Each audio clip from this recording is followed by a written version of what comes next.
Hey, welcome back to Elevate Your Brand. I'm Chris Anderson, your host. We're super excited to talk to David Wood today. We're going to be diving into, how to perform better in our businesses to increase revenue, increase happiness in our lives, and be more courageous because that's what he does. He coaches high performing business owners to do just that, double their revenue and their happiness, which is crucial in life and business. And that helps him, or he helps them be more courageous in both their business and lives as well.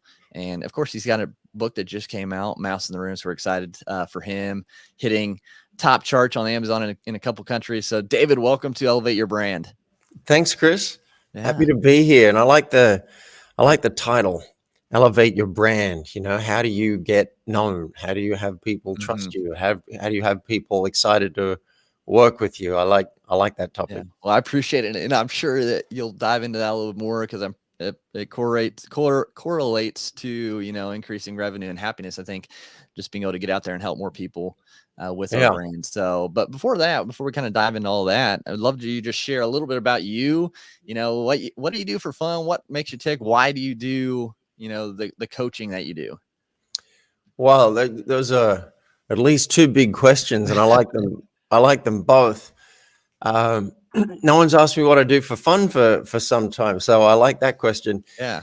Why I do the coaching that I do, one of my clients asked me recently before he signed up, he said, are you making millions? Are you making, because he's making 20 million a year. And he wanted to know that's what, and I said, no, that's not me. Mm. If that's what I wanted, I'd be an investment banker. I was an actuary, and a Okay. lot of actuaries go into investment banking, and I was consulting to Ford and Sony and Exxon, and that's what I would have done. It's just not my main driver. My main driver is to be of service.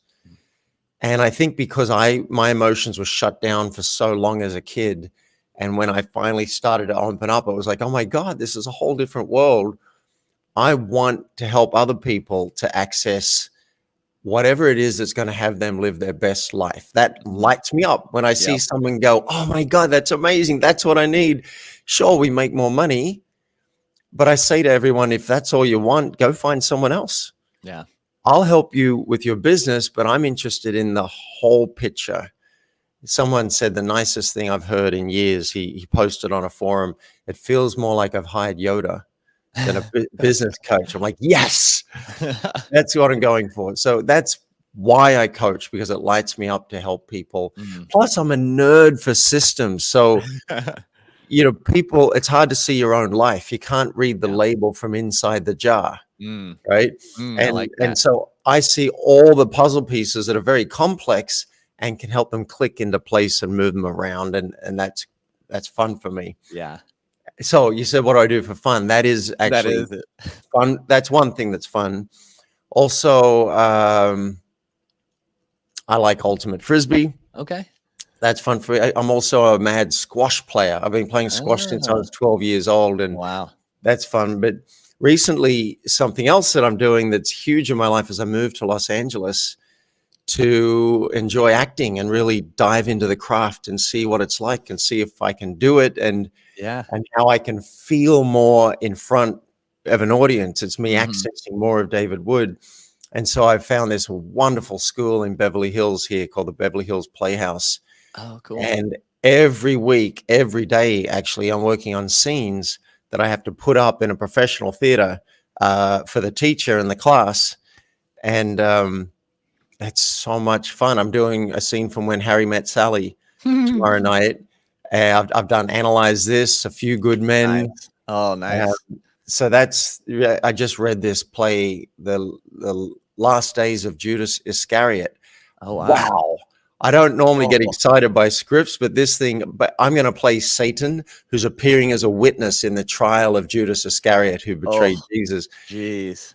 Yeah, man. And I read it and I'm like, I'm born for that. So that's really fun for me. That's awesome. And I think, I asked that question, one, because it just popped in my head when we started, but two, Hmm. I find it interesting what successful, individuals, successful business people do for fun because life if you don't have, in my personal opinion, if you don't have things that light you up outside of the business, things that, you enjoy, I just feel like it's not really at the end of the day that worth it. I mean, yes, you're serving people, you're helping people, but there's got to be something else that like. I love being out in nature. I like acting. I don't think I could do to the extent you could at all, but just different things, experiencing life, to Yeah. make it, fulfilled. And because we're only here for a short time, and we got to have some fun, right? Yeah. Two things I want to say that. One, a, a client just signed up last week who he's making a few $1,000,000 a year. Awesome. And I said, all right, let's work out your 12-month goals. What would have you lit up and calling all of your friends to say, this is awesome. I want to do I'm doing the happy dance. Write down 3 business goals and 3 life goals, just so we know where we're going. Mm-hmm. And he did a page of business goals and 3 lines of the life goals. And I said, look, there's nothing wrong with that. Do you notice anything about the balance or lack of balance there? And he's like, oh, yeah, I can see a lot for the business and what I want to do and how to get there. But the life, it's a little bit foggy with that. I said, don't worry. That's what I'm here for. Yeah. And the other thing that popped into my head, you said, oh, it just popped into my head. So I asked it. In the book Mouse in the Room, I call that a curiosity mouse. So the mice are any thoughts or feelings we have that haven't been named or shared with the other person. And there's so many. Yeah. We all know about the elephant in the room, but I'm saying we need to address the mice in the room. You just had a curiosity mouse. I wonder what that guy does for fun. Yeah. We have so many of those flow through our brain and then they're gone. What if they get to be named and then I get to share that and then maybe we feel a little more connected? Absolutely. I think that's really cool. And so with that, I think we can dive almost right into it. Do you see a correlation between those mouses or those mice? Mice. Whatever those mice. I'm not a grammar person, so that's not what I do. But so those mice, the correlation there and increasing revenue and happiness. Do you see that correlation? I do. And it's not obvious. Okay. Right. So it doesn't seem like the brain's like, oh, you know what? If I want to make more money, I need to share more of myself with the world. But as I say that, I imagine listeners are going, well, that kind of makes sense. So let me put it another way. If you do what most humans are doing, if you fall into that box, and sometimes I do it too, you're shutting down a lot of yourself. We learned as kids, don't be angry or you get in trouble. If you're crying, sometimes I got in trouble because I'm crying. So we learned, let's not upset the apple cart. If I say that I'm disappointed, I might get a reaction and now we're into a fight. If I say I felt betrayed by something that happened, maybe that's going to be really awkward. So I'm going to not bring it up. The more we do that and we learn that, and now it's a learned behavior, the other person doesn't know who we really are. Even in your own romantic relationships, new marriages, with your kids, with your boss, they don't know who we really are. They get a sense of it. The more we can identify what's going on inside us, the more and the more we can artfully name it. And that's very important too. You don't want to just blurt it out, right? When we can artfully name it, that gives the other person a chance to know us, to like us more, and to trust us. That leads to buying from you and wanting to work with you. Yeah. And it's counterintuitive. Mark Manson, who wrote The Subtle Art of Not Giving a Fuck. Yeah. He said, and I love this quote, the more you try to get people to like you, the less they will. People need a little friction to trust you. Yeah. That's what this book is about. Name it. Now, I like to think that one of the reasons that some podcast hosts have had me back 5 times, well, back 4 times, so a total of 5 times, is because I will tell the truth. Even if it's awkward or embarrassing or I might lose something, there's something that's attractive about that. Now, some people are going to run for the hills. They're like, I don't want to be around that guy. but other people are going to come in. And I like to think that one of the reasons I got voted into the Transformational Leadership Council, which was a career highlight for me. And for people who don't know, Jack Canfield from Mm. Chicken Soup, Yep. John Gray, you've heard of it? Yes, sir. Yeah. John Gray from Men Are From Mars, Women Are Yeah. From Venus, Marianne Williamson, presidential candidate. These people got together and said, we need to find a place where we can recharge and support each other. They take 5 members a year. Wow. It was a lot of luck that got me into that council. We're going to meet this month in Texas. Awesome. And that'll be very exciting. But I think one of the reasons I got voted in and that I even got nominated is because I'm willing to name those edgy mice that maybe other people may not. And so, one day here I am in Jack Canfield's house having lunch. I'm like, oh my That's God, awesome. because I love and admire and I'm awesome, kind of in yeah. awe. And I'm in his house and then one thing led to another. And then I got an invitation to stay the night and to kickbox in the morning. And I was just stunned. I had a flight. I had something I had to get to. I'm just going to change that because this is more important. And I said things to Jack that I'm like, can I say this? I don't know. And look, some people are going to leave you. Right. Some people are going to be, I don't want that level of truth. But when you do it, you're modeling a certain way of living and actually giving them permission subconsciously to share their own truth. And so now you're ping-ponging back in reality. It's like, oh man, I'm really glad you brought that up. Yeah. Because I've been thinking something similar and now boom, boom, boom, boom.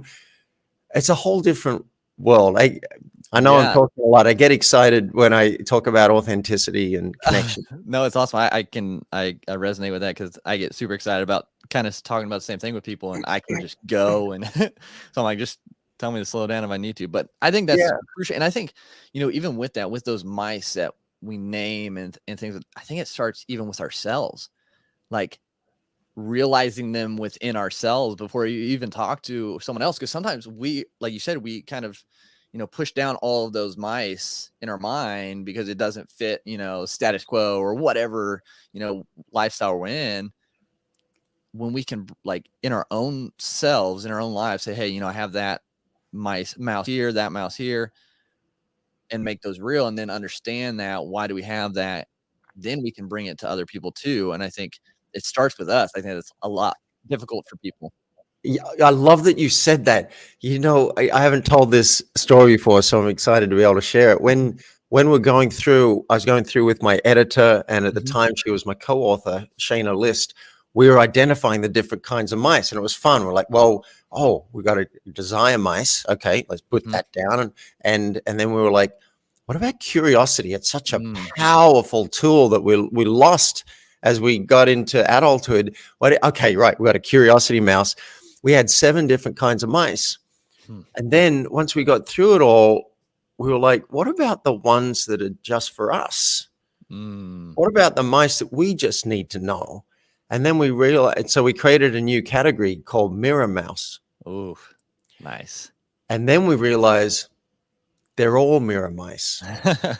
All of them. You might have a desire mouse, but it's great that you discovered that. I want this. Okay. And maybe I'll own it. Maybe I'll name it with someone. Maybe I won't, but at least now I know what I desire. Yeah. Now I know what I'm tolerating. That's a toleration mouse. See, Chris, when often the clue that we've got mice on our hands is we're feeling something. So we might just have, like, I don't like what happened. That's all we know. Right? No, I'm an Australian man, grew up in Australia, didn't have a lot of language around my emotions. All I know is I don't like it. And I'll give you an example. This man last week had a session booked with me. I don't charge for my introductory sessions because it's how I find the right people to work with. And he booked the session. And then I showed up for the session and he wasn't there. And I went looking for my messages and there was a text 10 minutes before saying, hey, can we push this back a few days? I've had something come up. Now, all I knew is, no, I don't want to do that. I found I had resistance. I don't want to do it. And I don't like that. So using the tools in the book, I'm like, all right, what's going on for me? Oh, you know what? I don't feel like my time's being honored and being respected. And if we push it back, I have no confidence that he's going to show up for the next session. And now I don't know if this is really a priority for him. I don't know if he even really wants coaching. And I don't want to be, chasing this. I only want to work with people who are like, I'm serious about making change and I'm here. So I decided to use the tools in the book. I call it the 3D process, for which stands for discover your mice, decide if this is one worth naming, and then disarm the other person so that they're in a state ready to receive your mouse. Yeah. And so I did all that, and I was like, okay, I think this is worth naming. So I said, look, I'm on the Zoom call now. Can you join just for 2 minutes? It'll be worth it. I think this is important. And so he jumped into the call, and I said, can I share impact? This is the impact, and this is what's going on in my mind. And I don't know if any of it's true, but I'm hesitant to schedule it again because I don't want to work with people who are really serious. And he was like, oh, wow. Okay. And so we talked for a few minutes. He said, okay, I feel like a bit of a jerk now for that cancellation. I'm like, okay. I apologize. I said, thank you. And he said, this is having me lean in more. I feel more like I want to do coaching with you now because I feel like you're going to tell it to me straight. So that's a tiny little outcome, but it's counterintuitive. You think, oh, if I make this a thing, maybe I'm going to annoy the person. Let's just have another call and hope it goes well and they become a client. Then maybe I can bring it up. No, it's counterintuitive. So you asked, what's the connection between this and business success and money? Yeah. Well, what's it worth to be going to a retreat and hanging out with thought leaders who could promote my book, Mouse in the Room, with a word to somebody? What's it worth that I've got a colleague and friend who sends an email for me twice a year to his email list saying, if you can get on this guy's calendar, you should coach with him. And every time he does it, I get flooded. I had over 200 inquiries. Awesome. About coaching from that. What's that worth?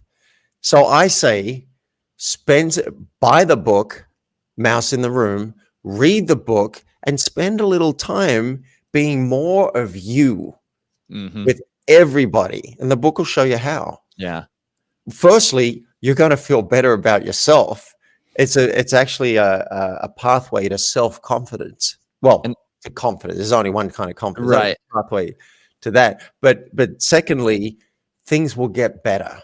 Your relationships get better. People want to work with you more. You can apply it to your customers. You can apply it to your team. It's very exciting. Yeah. And I think it's crucial, and I want to dive into this part that really stuck out to me in that is when you said you have to decide if it's worth, that mouse worth it to name and to make it. So how do you know if it's worth naming that mouse? Great question.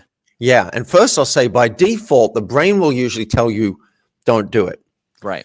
But you won't even know that because it's more the subconscious saying, look, that's just going to be awkward. Oh, hell no. Yeah. So what we do instead is we go and gossip. We complain. We resent, right? Sound familiar? Anybody? Yeah. Okay. So how do you decide? Well, I'll give you some examples from the book of where you might decide it's not worth it. Firstly, you got to generate the upside. What good thing could come out of naming it? Why might I name it? And we don't have a lot of practice with this, so you really got to look. Yeah. Maybe it's for deeper connection. Maybe it's just to clear the air, get it off your chest. Maybe so that you can sleep at night. Maybe it's because you have a story in your head. We call that a storytelling mouse. You got this story that you've made up and you want to check if it's true. But again, why would you do that? Well, maybe you got a desire mouse. You want a promotion and the outcome is you might get what you want. The outcome from talking to that prospective client that I wanted was that I felt clear that my time was valued and clear that he would be there and show up so that I had a chance of having an impact on him. That's the upside. Yeah. Now, then you go, what's the downside? Now, the brain's really good at this. What's Yes. the worst that could happen? How could this go bad? Well, he might get angry and shout at me. Mm-hmm. I had one guy, I emailed him and said, look, to be honest, I didn't get a sense that from your form, from your application, that this is something you really want right now. And then you didn't show up to the call. So look, if that's true, we'll just let it go. I got a very rude response from that. Uh-oh. Yeah, it was something like, you claim to have been doing this for 20 years, but you don't have any internet presence, which is amazing to me. You put in David Wood life coach. It's like, did you even use Google? But he said, you're a sham, you're a fraud, whatever. It was like, oh, wow. Okay. You are someone I will not work with. Now that's very rare, but what's the worst that could happen? You got to write it down. Yep. Then you can weigh it up. Am I willing to accept the risk of this? Mm-hmm. Now, sometimes you won't be. If you cheated on your wife or your husband and you write down, well, they could leave me and take the kids and the house. Weigh it up. I'm not saying yes or no. That's not my job. But weigh it up. Okay, right. I could have love again in this relationship if I come clean and ask for forgiveness and earn trust back. I could have true authenticity and connection. I could be a better model for my wife and my kids by taking the consequences and making this right. Mm-hmm. That could be an upside. I'm getting inspired as I speak about it. Downside, these things could happen. Am I willing? Mm-hmm. If you decide yes, then you move forward. Another factor to consider is, what's my investment with this person? If you just go to visit somebody and it's a one-off, you're never going to see them again, and their house is crazy messy, where's the upside? Right. There might be a contribution to them, but maybe that's one you keep to yourself. So look, plenty of times I decide, look, not my thing. Yeah. I had a tenant who lived downstairs in the house that I rented, and I had such big mice. I had such charge. We call them rodents of unusual size when they get that big, for any Princess Bride fans. Yeah. He was like slamming doors and whatever. And I tried to speak with him about it, and he had so much charge. He could not listen. And I've got a lot of skill, man. We even set a timer so that I could speak for 3 minutes. He could speak for 3 minutes. We did that. Often that worked, but then he got to a point, even that didn't work. And I realized, you know what? I'm going to limit my investment in this relationship. Mm-hmm. And I said, look, it doesn't really seem like this is working for you. Does it? It's not really working out. And he went, yeah, I guess not. I said, all right, I think we've come to that time. Let's part ways. You got 30 days, find somewhere, and I'll even help you if you like. But that was because I wanted to name my mice. Yeah. I wanted to say, are you kidding? The stuff that you're like, blowing my mind what he was doing, but it wasn't receptive. And so I'm like, now I was very invested. That's the reason I kept trying, because he's living below me. Mm-hmm. If you've got a coworker that you got to work with, if you've got a partner, a child, that uncle that you see, that lives nearby and that you see often at family stuff. Okay, you're invested. Read the book, apply it. But if it's someone you don't see that often, it doesn't really have that much of an impact, or you feel like they're really unreceptive. Now that's a trap. I want to talk about that in a second. Yeah. Like they're really unreceptive, then maybe like, okay, I'm just not even going to bother. It's a mirror mouse. I'm going to do my own work on it. Or maybe I'll just make a request and they say yes or no. Yeah. Be careful about that. Oh, they're not going to be a receptive thing, because the brain will tell you over and over and over again, they're not going to take it well. No, that's the old pattern. Mm-hmm. You'd be amazed at the people who can receive your mouse if you put it in the right way, show a little vulnerability, let them know why. That's part of the disarm. Let them know why you're actually doing it. You'd be stunned. I called a boss that I worked with for years, and like 6 years after I'd left the company, I had actually sued the company because I didn't think it was fair how they had what they done in the exit package, Mm-hmm. and we settled, and there was some money. And 6 years later, I'm like, is there any bad blood there? Now, wouldn't the mind say that's not going to be a good conversation? Right. And I thought the upside is peace.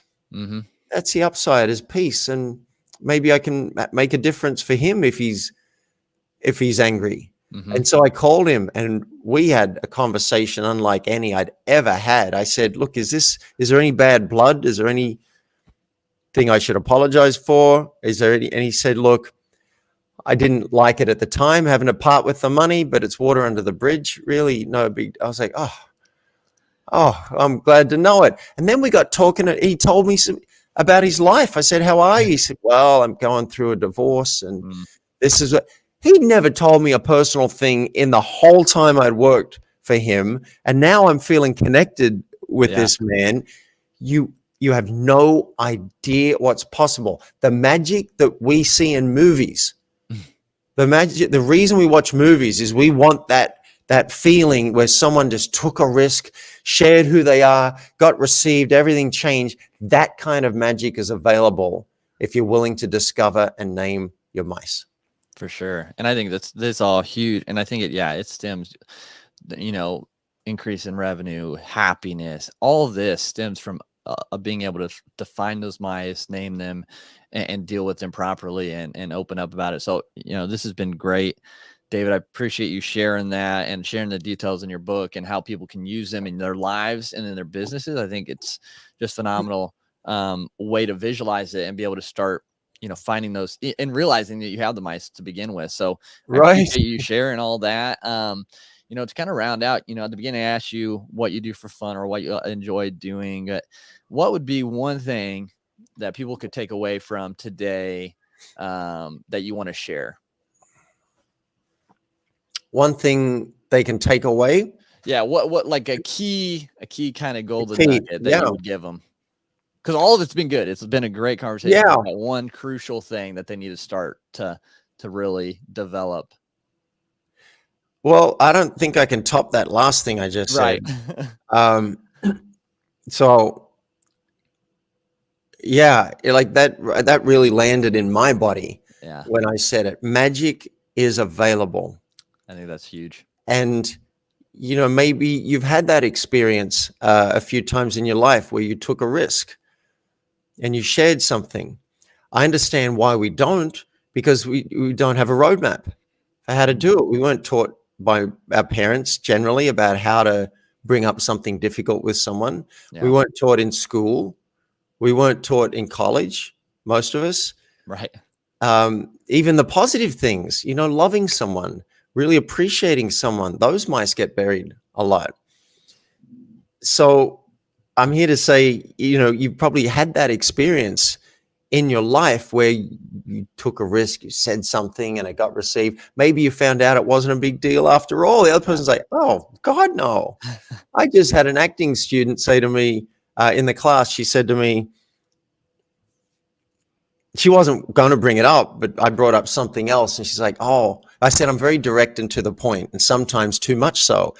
And she said, yeah, when I first met you, we're having this great chat and you offered me a breath mint and I declined. And then you said, well, I'm going to go and sit over there. And so I went and sat on the other side of the room. She, in her head, had a storytelling mouse. Was it because of my breath? No, it had nothing to do with the breath. I was just being polite and I wanted to go on the other side of the room. That's where I wanted to sit before the class started. But she had that in her head. When she brought up the mouse and discovered that that was ridiculous, all that was gone. I was like, oh my God, it's just off the chest. So I want, that seems like a little silly example, but I want everyone to have that experience. let me read this first line of the book. Yeah. And I can't take credit for this line. This was Shayna's line. Although you may have found this book in the self-help section, this is not a book about improving yourself. It's about knowing yourself and then sharing yourself. Go do that. 100%. No, I think that's a great place to end. I think we can take a lot from that and everything else you shared today. So we appreciate that. David, where can people connect with you if they want to, get your help or just see what you're doing? And then, of course, talk about your book and where they can find that real quick too, please. Yeah, thank you. Yeah. Go to mouseintheroom.com. Can't be simpler than that. It's not elephant in the room. It's mouse in the room. And we don't have a "the" in front of it. And get the book. It's available on Amazon. You can get the physical one or a Kindle version. And if you don't have Kindle, it's a free app. And then if you're interested in working with me, if you're a business owner and you're already up and running, so you've got revenue coming in, you're already successful in many areas, and there's more you can do, and you're interested in your life being better, because I don't just do the business side. It's the whole picture. Go to mouseintheroom.com and go through the navigation and click on coaching and apply for a free session. Awesome. And if it looks like we could be a fit, I'll get on Zoom with you and we'll work out exactly what you need. So mouseintheroom.com. Perfect. Awesome. Yeah. Make sure you guys check that out. Get the book. David, again, we appreciate you being on Elevate Your Brand today. Thanks so much. My pleasure. Good to meet you, Chris.